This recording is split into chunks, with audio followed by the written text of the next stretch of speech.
Ada beberapa langkah yang diambil oleh kerajaan dalam pakej rangsangan yang dapat mengurangkan beban hutang dan menangguhkan moratorium hutang seperti yang dikenakan oleh CGC kepada SMEs, dan ini juga disuarakan oleh mereka tentang kemungkinan beban itu bertambah setelah penangguhan ini berakhir dan kegiatan ekonomi belum dapat terangkat.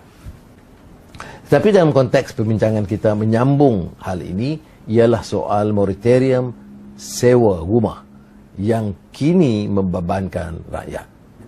Keadaan semasa menunjukkan bahawa jumlah pengangguran bertambah dan oleh demikian masalah itu terbeban kepada penyewa rumah. Sebab itu untuk segmen ini saya telah menemubual pertamanya saudara YB Jason Ong, dan untuk mendengar sendiri tugas dan peranan ADUN dalam menangani masalah ini dan merujuk kepada kenyataan beliau. Jadi sekarang kita bersama dengan saudara Jason Ong, YB dari Kebun Bunga Pulau Pinang. Jadi saya pertamanya nak ucap terima kasih kepada saudara YB Jason yang sedia bersama kita, dan keduanya menanyakan tentang kenyataan beliau menyentuh tentang moratorium penangguhan sewa rumah yang membebankan masyarakat sekarang. Baik, terima kasih Datuk Sri. Seperti yang kita sedia maklum bahawa pandemik COVID-19 ini merupakan satu gejala penyakit atau virus yang begitu meluas dan melibatkan semua pihak di seluruh dunia.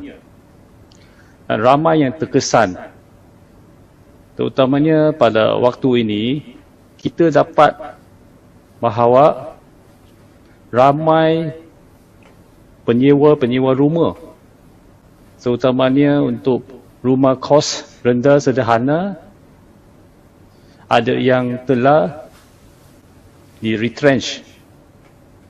Mereka memang menghadapi masalah untuk membayar sewa. Dalam konteks ini, perlunya kita ada satu undang-undang yang bernas, yang boleh membantu bukan saja di pihak penyewa-penyewa, tetapi juga tuan punya rumah. Seperti yang dicadangkan oleh Datuk Sri Anwar, ini memang bernas bahawa perlu ada satu seperti yang dicadangkan macam moratorium. Tapi untuk konteks pembayaran sewa ini, kita boleh terjemahkannya sebagai penangguhan pembayaran sewa oleh penyewa yang tidak mampu kerana kehilangan kerja pada waktu ini. Jadi apakah mekanismenya? Sebab ada banyak keadaan yang berbeza. Sebab ada landlord yang saya faham yang tak begitu kaya, ada yang sudah kaya. Mungkin dia punya hartanah dia sudah habis bayar sewa, ansuran kepada bank. Ada yang masih tengah membayar ansuran kepada pihak bank. Jadi kalau kita minta pengurangan ataupun penangguhan pembayaran sewa untuk contohnya 3 bulan, 6 bulan, ini juga akan menyusahkan pihak tuan punya rumah. Jadi dalam konteks ini, tuan punya rumah juga memerlukan bantuan kewangan daripada pihak kerajaan melalui stimulus package, dan juga bagi pihak penyewa. Kalau kita menangguhkan 6 bulan, adakah 6 bulan ini mencukupi untuk membantu penyewa tersebut menghadapi masalah? Ini boleh dilihat sebagai satu langkah yang mungkin sementara. Jadi apa yang akan berlaku selepas 6 bulan atau 3 bulan penangguhan ini? Kemungkinan penyewa tersebut rumah, dia masih tidak dapat mencari kerja. Ataupun dia dapat cari kerja, tetapi mungkin dia punya pendapatan sudah berkurangan.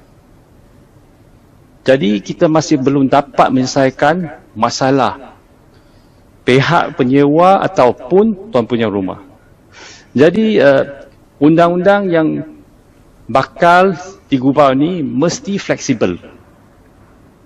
Mesti dapat match dengan realiti di bawah. So, selalunya kita dapat lihat kerajaan memang dia akan memperkenalkan banyak polisi, regulasi. Tetapi regulasi dan polisi sedemikian selalunya dia tak berjiwa, tak bernyawa. Many a times the policies, the laws made by the government, they are lifeless. Dia tak boleh fikir. Kadang-kadang kaki tangan kerajaan dia menghadapi banyak masalah bila dia execute, melaksanakan polisi dan juga undang-undang tersebut. Dia susah untuk apply, susah untuk terpakai. Sebab apa? Seperti yang saya sebut tadi. Kalau kita bagi dia tangguh 6 bulan. Selepas 6 bulan, dia masih tak dapat kerja. Macam mana? Jadi, bantuan kewangan has to come in. Jadi yang dicadangkan oleh saudara Jason ialah moratorium penangguhan okey, ya, tetapi harus diteliti kerana ada kes di mana penyewa itu dah jadi penganggur, dibuang kerja. Ya. Jadi hal ini mesti diteliti. Jadi, mungkin dalam konteks ini kerajaan harus merangka undang-undang. Saya tak tahu undang-undang ni nak bentang di mana, parlimen tak bersidang. Tapi undang-undang dan kemudian mengenal pasti dan fleksibel. Umpamanya kalau dia penyewa itu masih bergantung pada bank. Jadi penyewa tak boleh bayar ke rumah, dan kita kalau bagi penangguhan, rumah itu pula nak kena bayar ke bank. Jadi undang-undang ini harus lebih komprehensif. Ya. Gitu. Ya, dan juga inklusif. Dan dia mesti fleksibel. Dia mesti ada cara yang lebih, bukan saja sekadar flexibility, tapi ini dia kena link bersama dengan JKM, Jabatan Kebajikan Masyarakat. Sebab dia punya isu sekarang ni bukan sekadar untuk bayar sewa saja. Dia punya upaya untuk bayar sewa ni kehilangan sebab pandemik, dia hilang kerja.